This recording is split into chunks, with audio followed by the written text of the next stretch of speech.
Hi guys, and welcome to the Simpleton Review. I am your host, Nate Simpleton. And I'm Charlie Simpleton. And I'm Lem Simpleton. And together we represent the Simpletons. The Simpleton Guild. We represent the Simpleton Guild. Okay. Simpleton Guild.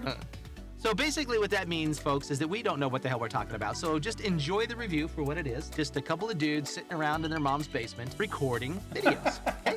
Sounds good. Today we're going to be talking about a 2024 movie called Fly Me to the Moon. It is directed by Greg Berlanti, starring Scarlett Johansson, Channing Tatum, and Woody Harrelson, Ray Romano, and a few other famous people, including a cameo from Scarlett Johansson's hubby as one of the senators. I thought that was kind of funny. The IMDb review says it's a marketing maven Kelly Jones wreaks havoc on NASA. Launch director Cole Davis is already difficult task when the White House deems the mission too important to fail. The countdown truly begins. Here's the question. Was the moon landing faked or was it real? Let me know, what do you think of the movie Fly Me to the Moon? I'm not sure the people you work with are real. All right, what? I think it was a cute movie. Cute. It's cute. It's such a cute movie. It's so cute. The main interesting part of the story is the love interest between Scarlett Johansson and Channing Tatum, because you kind of already have an idea of how the rest of it's going to play out, considering it's based off of a true historical event, other than the faking of the moon landing.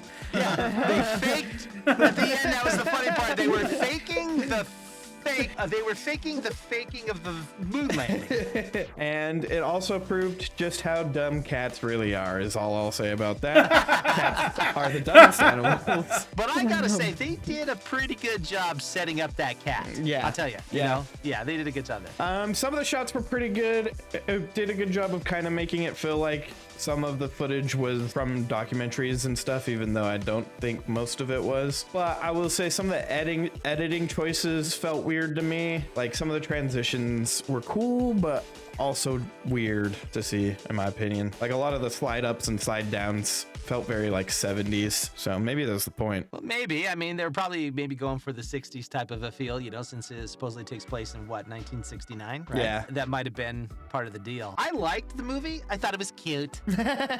Cute. Like, I had a smile on my face the whole time, so I guess that's a good sign. I do have to say that I think the movie would completely, absolutely, and terribly fall apart if Scarlett Johansson and Channing Tatum were not in this movie and didn't have such good chemistry between the two of them, because the storyline was pretty damn weak. They could have expanded it out a lot more, but the movie was very, very simple. It just kind of felt like, it's a good movie. Yeah, I'll watch it today and forget about it tomorrow. But yeah, it's not bad. It was fine. It's good quality popcorn entertainment. Woody Harrelson did a great job as always. I thought he was pretty funny. Yeah, this is definitely a date night flick. I mean, this Yeah. is the one that you seriously had to have a lady with, because that's kind of what it was written for, it seemed like. When I first read the premise and got on board with it, I was thinking it was going to be more of the wag the dog kind of thing, where it's going to be a little bit more political. And no, it's definitely not on the politics side. It's definitely a much more fun laid out movie instead of being like seriously political or anything like that. They tried to do that to create tension in the story, but it obviously didn't do much more than just make it more fun. Although her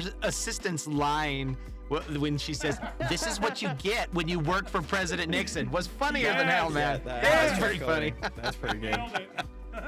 What do you mean we work for President Nixon? I am a card-carrying feminist. I mean, I actually have a card. That was pretty funny. Yeah, I mean, would I probably watch it again? No, probably not. I mean, it was there, and it was okay. I did think the 30-second little cameo from Colin Jost, Scarlett Johansson's husband, was funny. I think he did a good job there. I don't know what else to say. It was just kind of meh.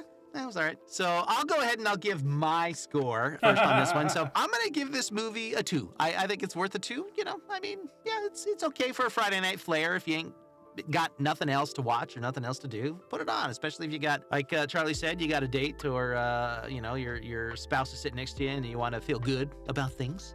Put on Fly Me to the Moon. Lem, what about you? I think I'm gonna give it a 3. You know, go ahead, watch it. It's an all right movie, but you'll probably forget about it after like a week or so. It doesn't stand out particularly. Yeah, 3 I think is a good sitting point. I'm going to give it a 3 as well, just because, again, it my wife even sit and watch the movie with me. And she doesn't sit and watch a whole lot of movies, so. No, yeah. It was great. Yeah, I'll give it a 3. It lent for some pretty interesting conversation, you know. It was like an understanding of there are still people that question whether or not we actually made it to the moon at that time, or even if we still have. It's mind-boggling to me. I just don't know how you could ever, like, even remotely think that that's a thing. I mean, just like thinking the world's flat. What freaking planet are you from? If you think the world's flat, I mean, come on, people. I mean, they figured that out before 1,000 years passed on this earth, in the Common Era. Yeah, and then we wonder why there was so many pandemic. Now I'm getting political, but then we wonder why there were so many pandemic deniers or election deniers when they don't even think the world is round. Why are we even thinking that, surprised by that? Come on.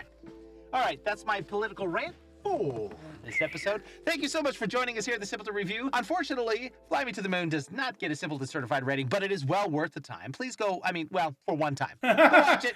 Stream Support it, watch Scarlett it. Johansson. Yeah, support Channing Tatum and his muscles, and everything will be fine. You guys have a wonderful time. Please make sure you like and subscribe and tell all your friends that there's a bunch of, there's 2 chubby idiots and a young guy with a mustache that does some pretty good reviews. All right, guys, talk to you later. Ciao.